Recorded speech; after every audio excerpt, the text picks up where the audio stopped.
La Chine est une grande puissance. Or, les États-Unis, Azaliko se comportaient en lion mâle. À l'Ingarate, que deux lions ils basent dans le même espace. Et que ce soit les Chinois, que ce soit les Américains, personne n'a le souci. Il y a que le Congo s'est développé. Risque nini kozala na matiti ceux qui bandorum ba obunda. Bisonde matiti neto na problème. Ceux qui sont américains na chinois ba bouné pas na biso. Ce qui veut dire que M. Félix Tshisekedi n'arrive pas à comprendre ça. Parce que la guerre est en commercial. Et comme il est une guerre froide, mais tant que comme une guerre armée, militaire, ok, ça est là, armée, la puissance nucléaire. M. Félix Tshisekedi a la preuve de maladresse en matière de traitement de dossier. Menteur d'opinion, spécialiste en mensonge d'État. Que non, voilà. À Sombi, cet avion et tout ça, mais ce n'est pas une fierté en soi. Tout ce qu'on a lingana mona ba on la kolega matata poni. Bomo somba occasion que louer à occasion. C'est bon ba continent ya malonga pour boza avion. Et moi je pensais que tant bakoya nenga loba ya sombi 8 avions ya sika. Je pensais que 8 avions koya le roi to tcheba ngo pression to mais ba avion ngo zo ya te ba ko zo ya biso bilokos. Et puis ata bilokos ata ke bosombi te ya nyongo. Ils avaient dit, il y a des gens qui ont corbillard.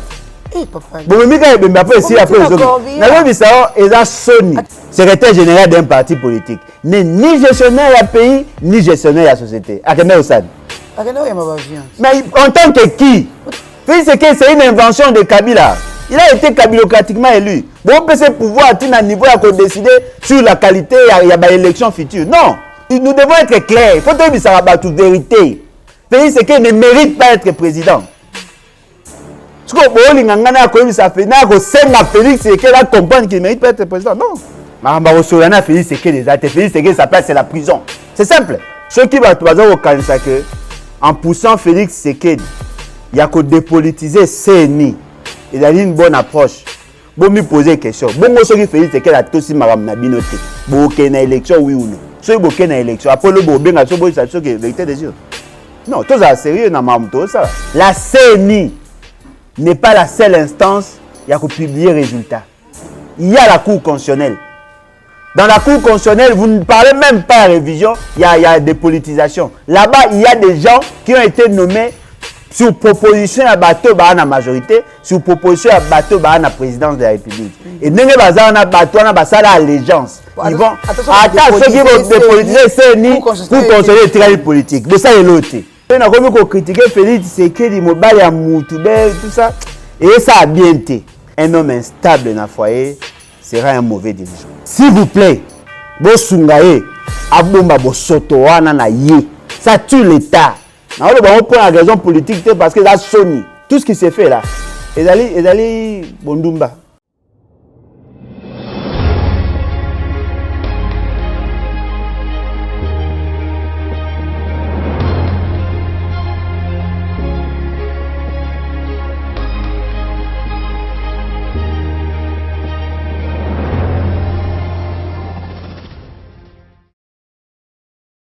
Beauté Balandia Plus Claire Télévision, la chaîne de vérité, la chaîne qui vous informe à temps réel. Grâce à une fois de plus, la bande numéro SK na papa Alain Bolodjoa, Tomeka Kousouane, Makamatali, République démocratique du Congo, pourquoi pas aussi à ville province et à Kinshasa. Nous allons vraiment remercier aux hommes de ma caméra, Joël Gonago, Nago chasseur d'image, pourquoi pas mon coordonnateur Opi Mafouikou. Nous allons directement qu'on peut s'inviter dans Naï, il y a Mokolo Molelo Mbote papa là.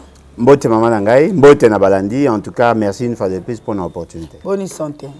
Oui, Nzamba Sangolo, bien que le pays va très mal, mais Nzamba Sangolo, on est là.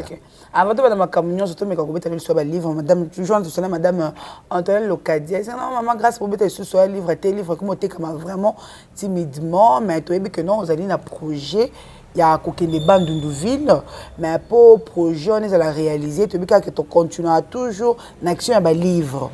L'action à livre, on est là que non, pas là qu'on a se déplacer, qu'on ça là, projet, nous sommes on pose pas là, n'importe ce qu'on va s'appeler. Oui, en tout cas, merci. Vous allez parmi rares, dans ce sens-là. Merci beaucoup. Et puis merci, on a réitéré remerciements par rapport à la contribution. Babilo Tindaki à Bilamba et c'est Komaki, je crois, si pas aujourd'hui, demain, pour bakende ko kabola babilamba n'est pas ba pygmée et tout ça. Donc merci en tout cas.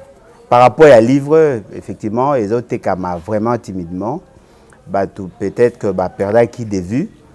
Hein, mais et puis il y a eu des gens souscrivent qui nous attendons que se manifester, ça sera vraiment une bonne chose. Tozolingato kende na bandundu ville, mais je suis sûr et certain que to le capé na Kikwit, mais objectif na chose d'ailleurs bandundu ville, to kende na ndela à camion de boyebi déjà que ma facilité. Non, na osala effort to kende moi batu parce que déjà le coût y a transport est moindre. Par rapport à un avion, oui. Et puis on n'a pas une représentation, il faut qu'il y ait un bateau. Parce que je suis plus sécurisé à l'Équateur que dans d'autres provinces, oui. Parce que on a beaucoup de famille, on a beaucoup de connaissances. Mais on a le coup d'aller milliers moko on a kenda na onte pour na suka na Kikwit. Donc moi je te à 2, 3, 4, 5 personnes, ça dépendra et à moins tous nango. On sera là-bas, tu souhaiter tout ça au moins une semaine. Comme vous voyez, nga kenda isika à aisance te, nga kenda isika à mabe, pour permettre de comprendre les réalités là-bas. Et réalités pour na dénoncer notable ya kuna, mais réalités pour na lakisa batu que mboko eza pembeni ya Kinshasa, eza na difficulté alors qu'il y a possibilité ya ko améliorer la condition de vie à la population. Voilà. Mais papa là ce que sommes tolinga za livre ko zongo wapi na poto pe na Kinshasa pe ba ku ba livre ezandingi. Oui, na Kinshasa to oteka na $20, na poto to oteka na €30 parce que tu intégré mbonga ba fret. Ce qui mutenga somba sur place soit à sombi ndeko na azui ou soit à pesi biso kombo ya agence na mbongo ya kofutindela to tindele. Mais faut ba ke livre mo eza na 500 grammes. Ce qui est 1 kg, net à 1 kg na 15 €, na 1 kg. Ce qui est le livre, c'est 15 €. Voyez-vous? Mais si on a 2 livres, c'est 7,5 € par livre. Il y a possibilité. Ce qui est 2 ou 4, au EBCBISO, tu as pas nayo pour que facilite récupérer mbongona. Donc voilà, na poto tolobi à 30 €, na Kinshasa, ils en à $20. Okay. Merci beaucoup papa là, merci pe na bino tozoli bokoyo ka papa là bosoko ka action papa là ziko zanango ya ko kende bandu ville pourquoi pas aussi ko comme appétit na Kikwit. Donc to continue toujours dans l'action na biso. Attends peu somoni que non, vous allez nous poser un livre tu peux juste faire ka action na yo. Otindi $100 na yo, 200, 500 pourquoi pas aussi $1000 na yo po esunga action et qu'on a réussite le cola où est la qui na Équateur pour une délégation à 5 personnes soit logement soit colia soit transport batona et ont compté kaka na bon oyo ekobima na action il y a ba livre papa Alain Bolodjoa tozonga sikoyo na makambo etali mboka na biso papa là to moni mboka na biso depuis ba china baya la raison pour laquelle tout ba commis vraiment ko vanda na ba carré minier. Si le conflit entre Bango et les Américains, où allons-nous vraiment avec tout ça? Oui, en tout cas, d'abord, félicitations. Les alliés, ma question, je posée vraiment, de manière superficielle, la question à la ressource Nabiso, où tu peux mettre en évidence les grands conflits qu'il y a entre les États-Unis et la Chine. Cette crise n'a pas commencé chez nous.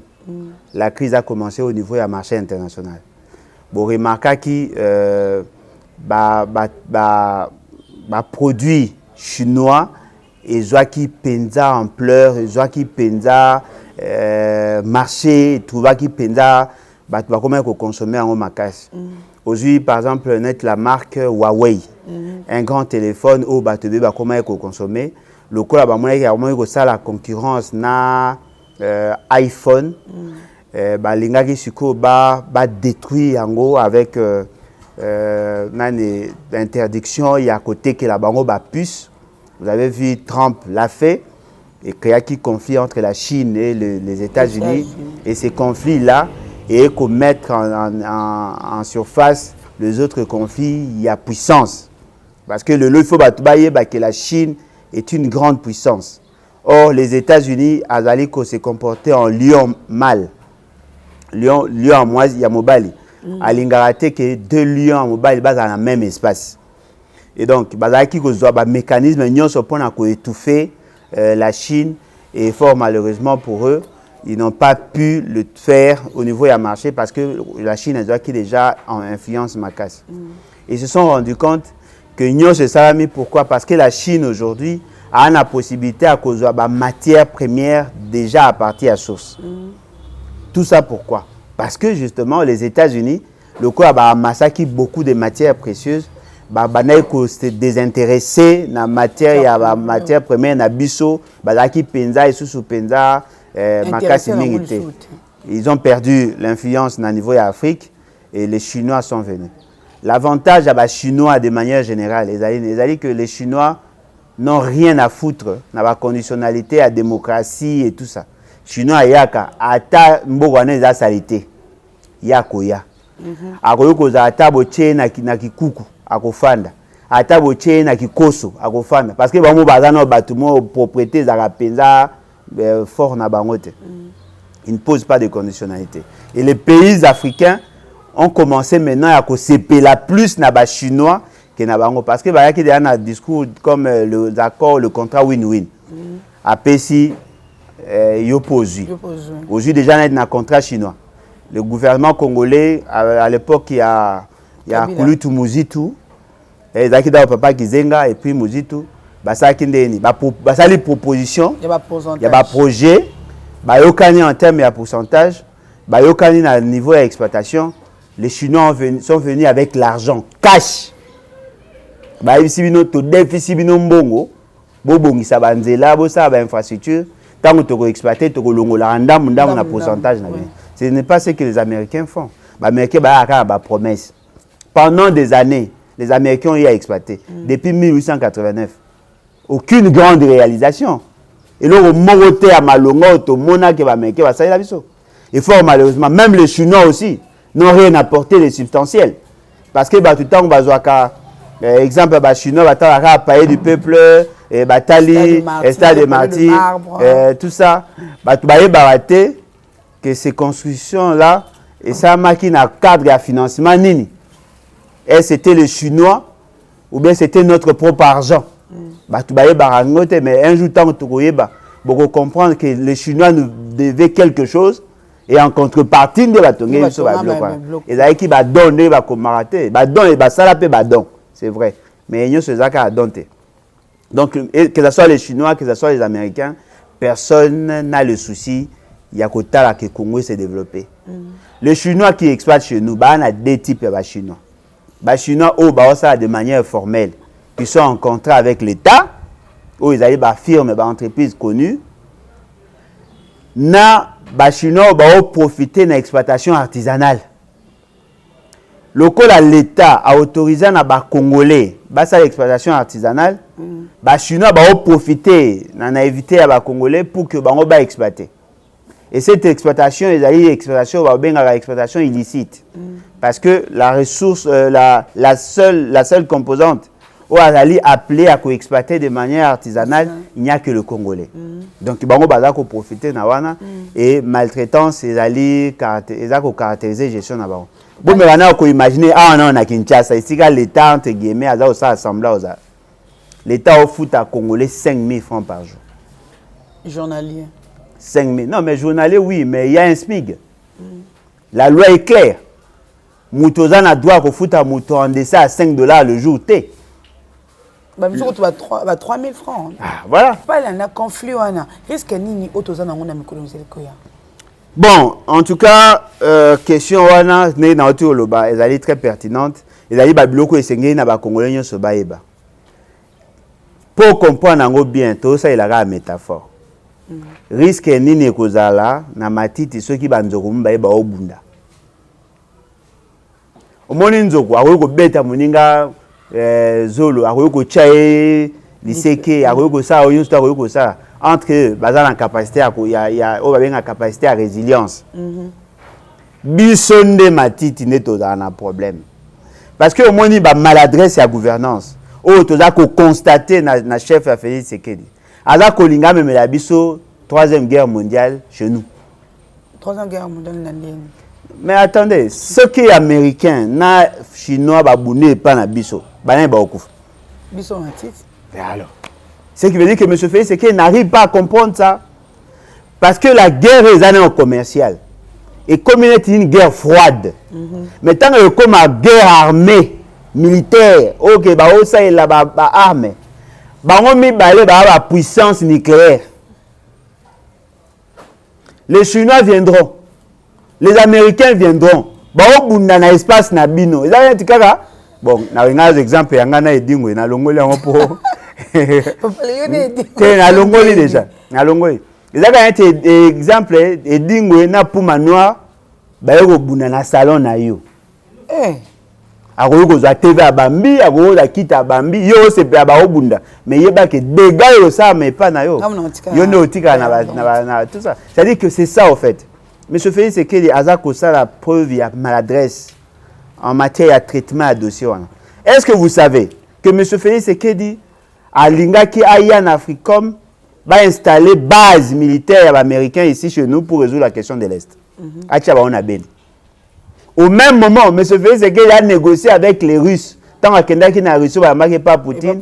Pas même bango ba tia bango na Ituri. La solution pour comment est-ce maman, bon, je suis ça mis tes points. Pour biso to alerte. Moi, on m'a traité de tout et de rien. Dans la émission, ça fait débat. J'ai démontré que non, il y avait un problème d'approche. On m'a dit non, mais sur base de quoi? Aux yeux informations en groupe. Les gens oublient que M. Félix, c'est que quand il parle, mais quand ces gens parlent, parce que la famille n'a vie privée. Et ça a l'État, on a les réseaux sociaux. C'est-à-dire qu'il y a possibilité de connaître. Et ce que vous avez vu vidéo, M. Félix, c'est qu'il y a en face, il y a Poutine, parce qu'il y a Mbaki Bango, en huis clos d'abord Bango, avant il y a Mbaki Bango en groupe, mais avant il y a Bango en groupe, il y a Bango comme il a fait avec les autres pays. M. Félix, c'est qu'il a pris des engagements avec Poutine. Voyez-vous? C'est-à-dire que ceux qui le connaissent, ça Amabé. La guerre entre la Chine et les États-Unis est qu'on bénéficie de la bisoté. Biso bongazo ça, tous à capable, il y a quoi orienter les investissements. Congo est à mounene. Dans domaine il y a exploitation et belé.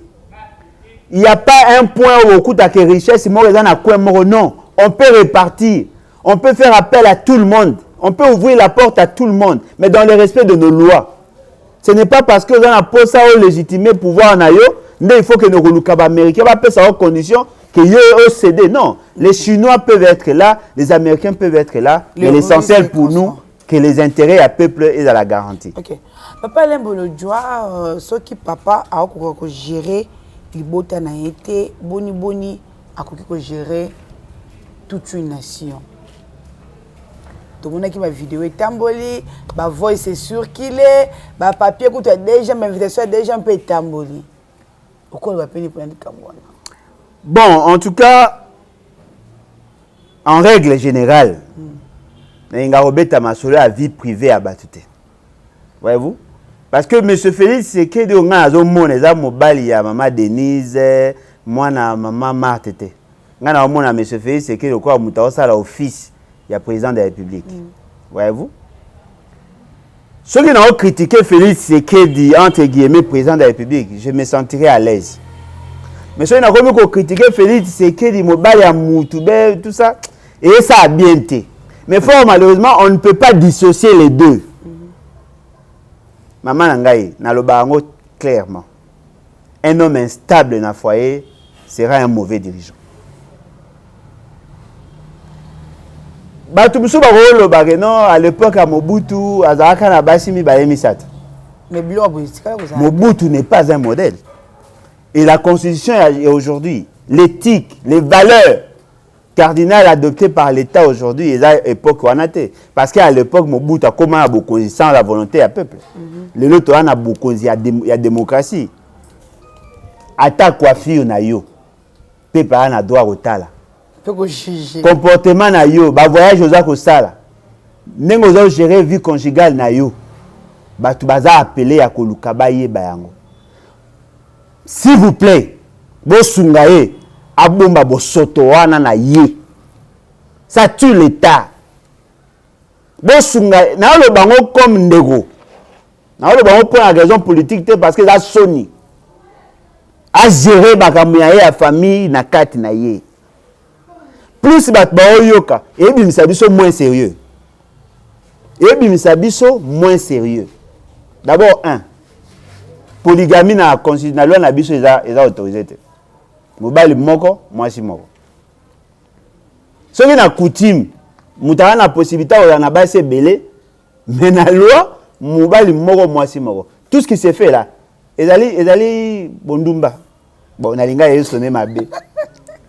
Ezali trop bien. Tu papa venga on na linga la ka. Na linga yeso ne mabe. Nous devons éviter ça. Omoni muto azali liboso. Ndenge biso toza ba enseignant boy, ba formateur. Un enseignant c'est un modèle. Ba kota na lolenge alati chemise na ifeza la pembe, na karabane ko ata couper ya kaki, na chaussette à moulaï, il faut mona ezali propre. Moi naza kozwa le quoi modèle. Toza apenda sérieux. Ceux qui makamu nyoso ezolo ba maana, ezali ya solo. Au-delà ba incompétence ba nyoso wana. Pensez-vous vraiment que quelqu'un peut akoyo souhaiter moi naza le quoi faire c'est que non, eza le moko ozo moi que naza mal à l'aise. Ya oloba yango. Parce que nga na yebi que moi si moko mobali moko. Soko divorcé. Obali moi si mususu c'est autre chose.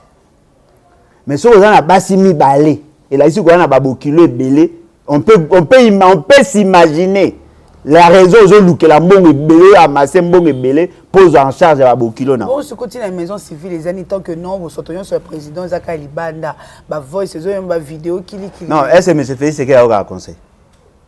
Est-ce que Mouto a tchaya une autorité sur Batoua?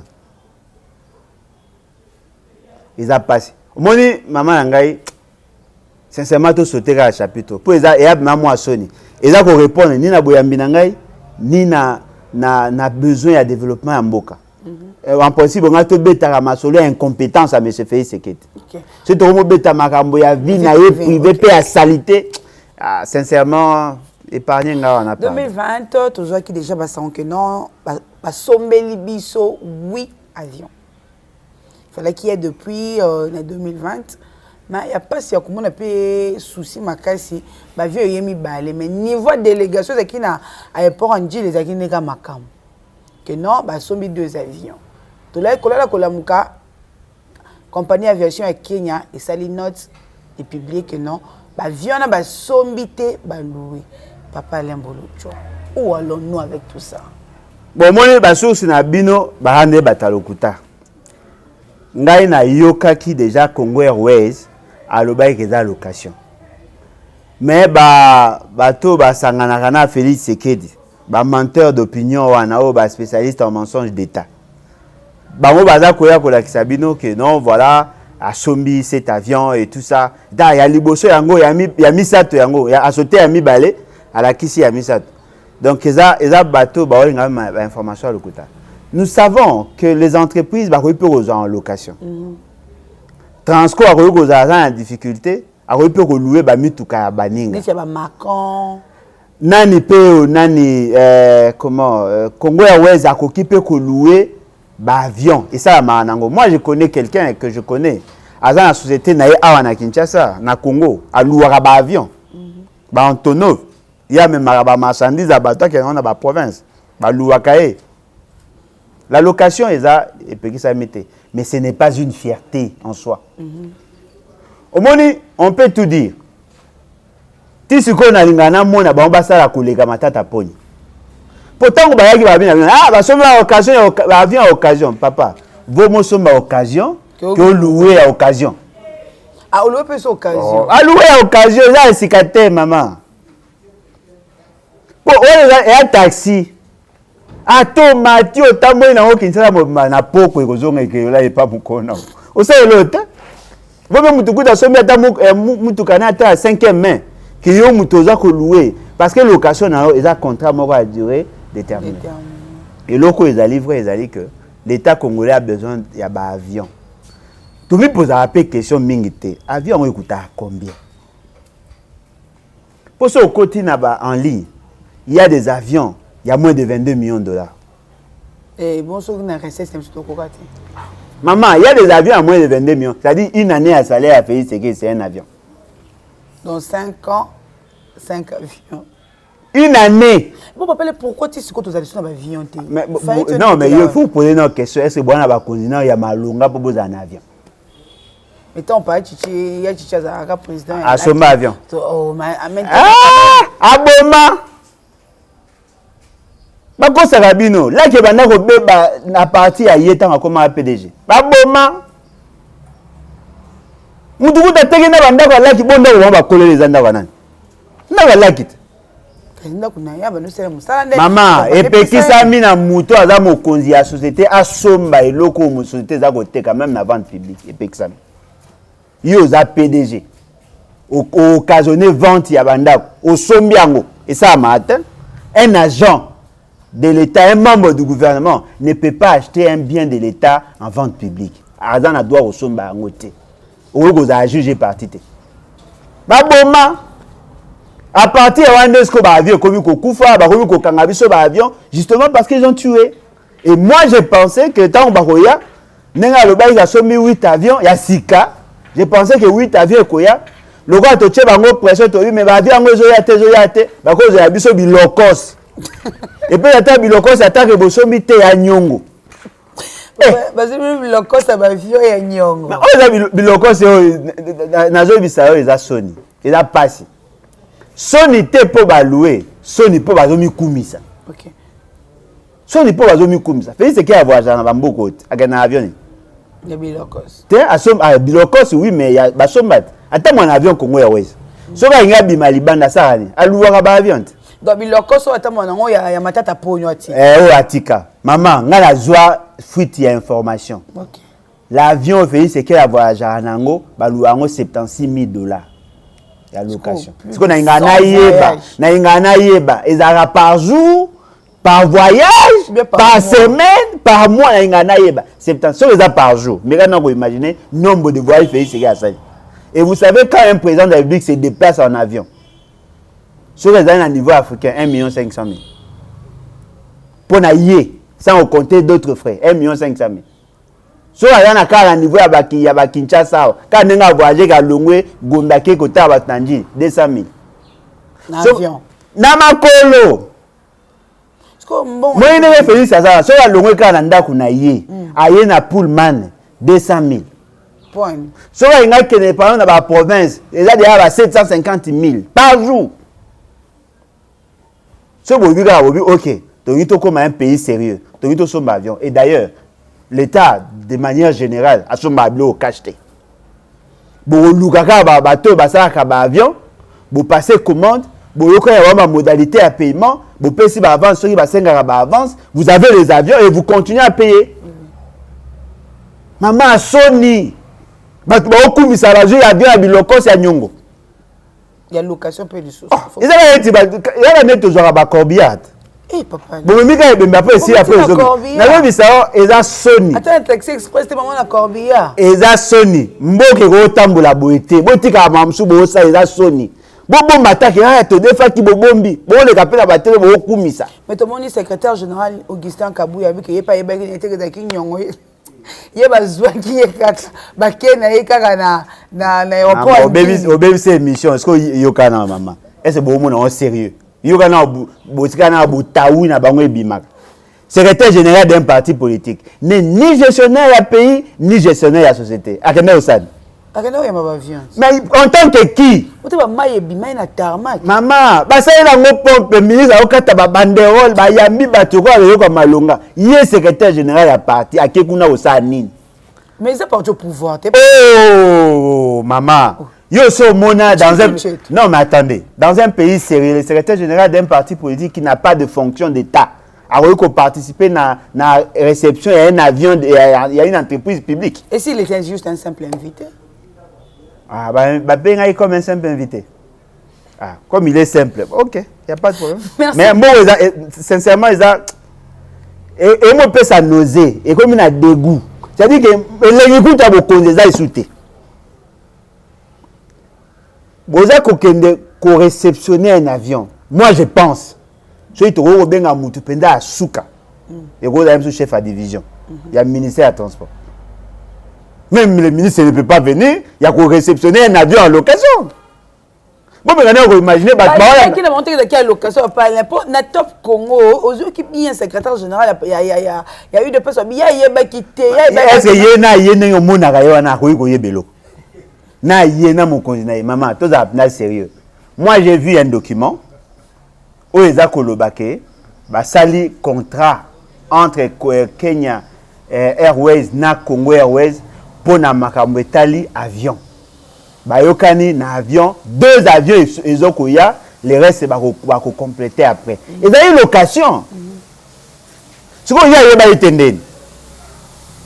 Bon, bango tu baye ba na ba honte. Papa le 29 septembre marche mususu ya la muka to le marche ezala ki échec to est-ce que le BAT et que soutenir marche wana ya le 29 pour ils a toujours kaka na même objectif. Bon, en tout cas, il faut que combattre marche parce qu'il faut que déjà que Kouloutou Martin Fayulu a le droit il y a que s'organiser surtout à marcher parce que c'est un droit constitutionnel, l'article 26 il est clair.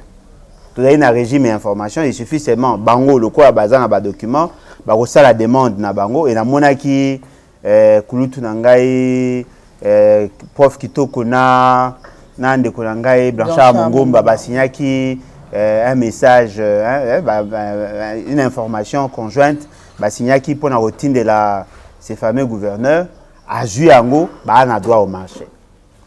Et là, on a une affaire à voir dans la bande de rebelles parce que non, pourquoi tu fais ça? Pourquoi tu n'es pas d'accord? Non, attendez. Tous d'abord d'accord sur un point.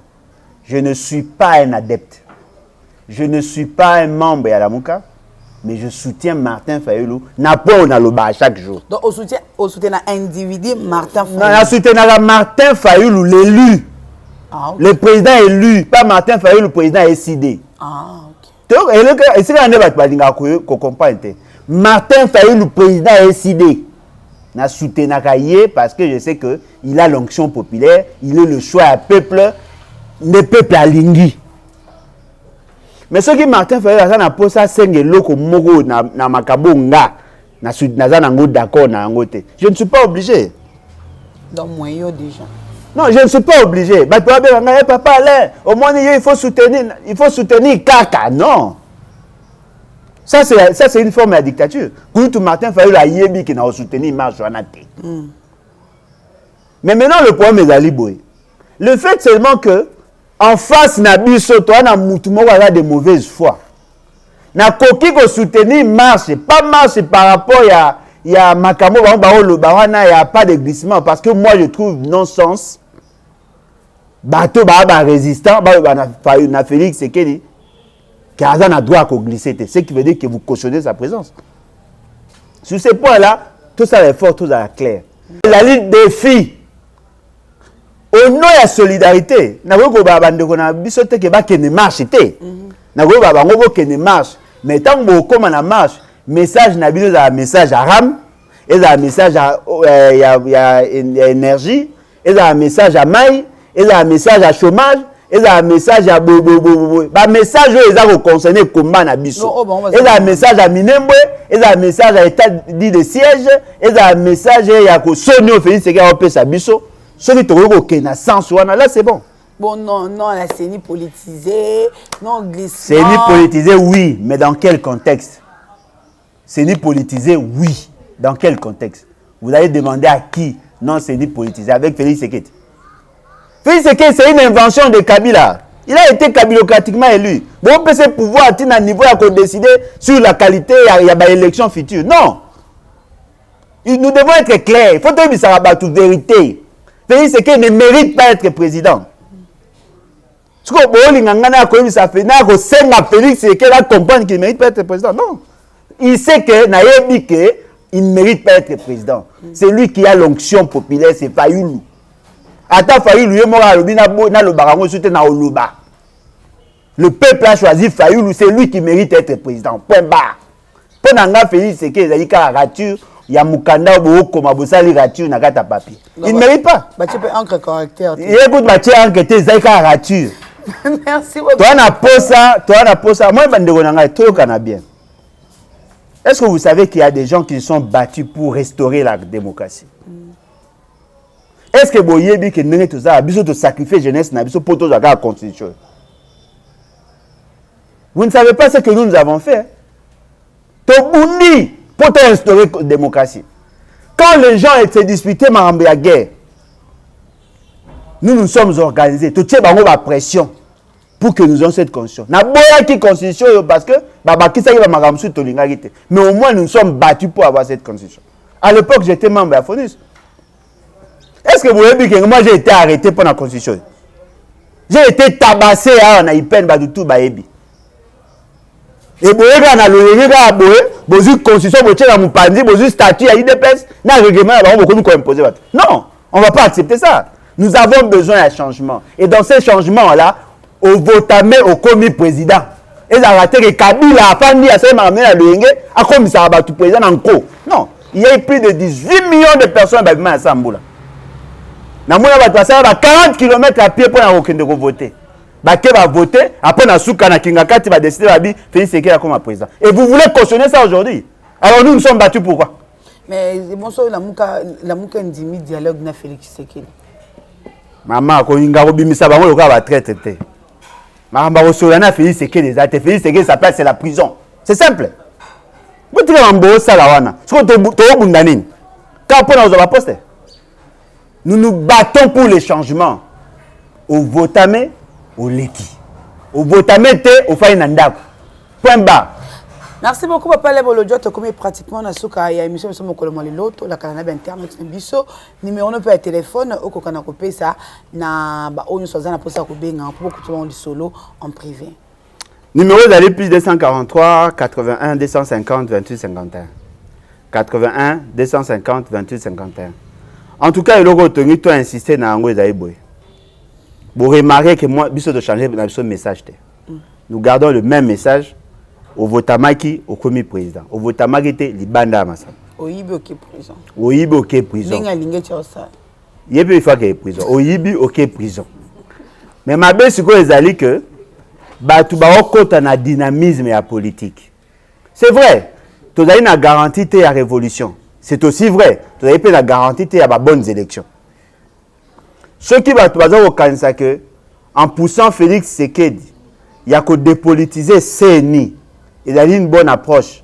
Bon, me poser une question. Bon, moi, ce qui fait, c'est qu'elle a tout si madame Nabinoté. Bon, qu'il y a une élection, oui ou non. Tu as une aventure au boti, tu comme en 2023, va convoquer l'électorat. Va changer CNT, va changer l'euro moroté. Bon, qu'il y a une élection, oui ou non. Si vous avez une élection, après le bon, bien, ça c'est la vérité des yeux. Non, tout ça, sérieux, dans ma moto, ça. Élection à Mabé, bah, tout va constater. Il faut corriger d'abord la situation à 2018. Parce que rien ne nous garantit. Et puis, le barango chaque fois. La CENI n'est pas la seule instance qui a publié les résultats. Il y a la Cour constitutionnelle.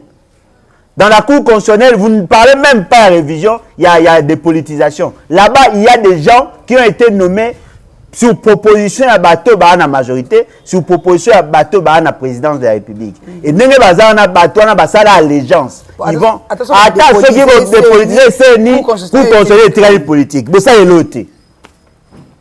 Solution, ça vient de la solution constitutionnelle. Ceux qui vont monter mutation pour causer n'engue à ma baie. Alors ça est en violation à l'intérêt à peuple. Peuple à ça dit. Alors tel article 64. Bon, le peuple déjà article 64. Bon, un jour tant que vous avez battuba bimana baba pour bino bozué le robot lucate ou sutrabona yete. Ngongande yango. Ngonga yango mais je fais ce qui ne mérite pas être président. Oh non, bogo sangana na Félix Sekedi na Kabila boni. Félix Sekedi Kabila ba bomba ba occasionner forfaiture électorale. Ba violer droit à plus de 18 millions de Congolais. Mais ce fait abattre Félix Sekedi dans presque toutes les provinces à part na Kasai. Si vous n'avez pas de président, tout le monde a fait c'est qu'il est président sans onction. Alors que Farid est élu, afin d'Andakou, Bino Bato, les gars qui étaient au Komikuna, comme si les députés, cabilocratiquement élus, comme les députés, au lieu que va tel intérêt à peuple, va au jeep, Et puis, dans la mesure la réforme, si on va faire la réforme, mais ces gens-là, c'est mercenaires. C'est mercenaires, c'est député. Yo so mona député a okanga photo na mutuka asika ba PC Jeep asika dans un pays pauvre. Na comédien te na mboka na ye ata na bazata na yasité au sa transport. Ba PC mutuka pas te ko en limite chez un comédien. Oh les zamboga ba aventure. Il faut tout changer paradigme. Nous ne pouvons pas continuer, il y a quoi accompagner les politiciens dans leur politique. Il y a une nouvelle classe politique de l'opposition. Nous sommes clairs. Nous voulons faire la politique autrement. Nous voulons envisager, anticiper sur le besoin existentiel de l'État. L'objet est à bissoter. Conformisme. Non. Il faut que tout change le paradigme avec une nouvelle vision. Il y a un autre bien à binoboy. Bande kwa lamuka babina mnobo lamuka. Bo lamuki no bozali kwa mbeto. Ngungi komi. Botelema. Pototonga ko. Levons-nous et bâtissons. Parti na bino boya bo adhérer. D'ailleurs, on a fait ça information. On les a scoopés.